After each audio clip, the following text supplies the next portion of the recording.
নমস্কার। আজকে সাপ্তাহিক রাশিফল নিয়ে আলোচনা করব।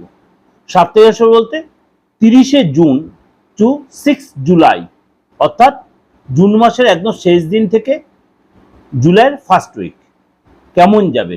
মীন রাশি, মীন রাশি কিন্তু আপনাকে এই সপ্তাহটা আপনার কিন্তু ক্লায়েন্টের সাথে কোনো কারণে, যদি আপনি ব্যবসা করে থাকেন বা মার্কেটিং এর কোনো কাজের সাথে, তাহলে কিন্তু খুব সতর্ক থাকবে। কথাবার্তার ভাষা নিজেকে সচেতন থাকবেন, নাহলে মুখের ভাষার জন্য আপনার অনেক দূর বাজে সম্পদ হয়ে যেতে পারে। পুলিশ আইনি ঝামেলা আপনি জড়িয়ে পড়তে পারেন।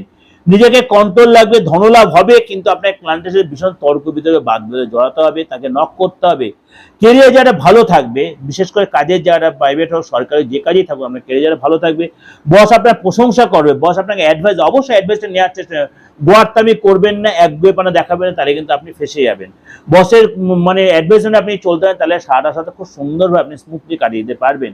কলিগের সাথে আপনার সম্পর্ক ভালো হবে, কলিগকে আপনাকে ঘুরতে কোথাও বলতে পারেন, কলিগের সাথে খাওয়া দাওয়া করতে পারেন, কোথাও মন্দিরে গেলেন, কোনো তীর্থস্থানে গেলেন, অনেকে সময় কাটালেন এবং কোথাও দান ধ্যান করলেন। আপনার পার্টনারের সাথেও কিন্তু রিলেশন অনেকটাই ভালো হবে, কিন্তু পার্টনারকে আপনাকে বুঝতে হবে পার্টনার অ্যাকচুয়ালি কি ডিমান্ড, সেটা অবশ্যই পার্টনারে কিন্তু তার বাবা মার সাথে ভালো করে শুনবেন। পার্টনার, আপনি লাইফ পার্টনার বা লাভ পার্টনার যার কথাই বলুন, আপনার তার বাবা মার সাথে কিন্তু, বা আপনার বাবা মার সাথে কোনো কারণে একটু তর্ক বিতর্কে জড়িয়ে পড়তে পারে বা কোনো অশান্তিতে জড়িয়ে পড়তে পারে। আপনাকে বলবো অবশ্যই আপনার পার্টনারের কানে এই কথা ভালো করে ঢুকিয়ে দিতে, কোনো অশান্তি, কোনো তর্ক বিতর্কে যেন এই সপ্তাহে না জড়ায়, তাহলে কিন্তু আপনারই ক্ষতি হবে বা আপনার পার্টনারের ক্ষতি হবে।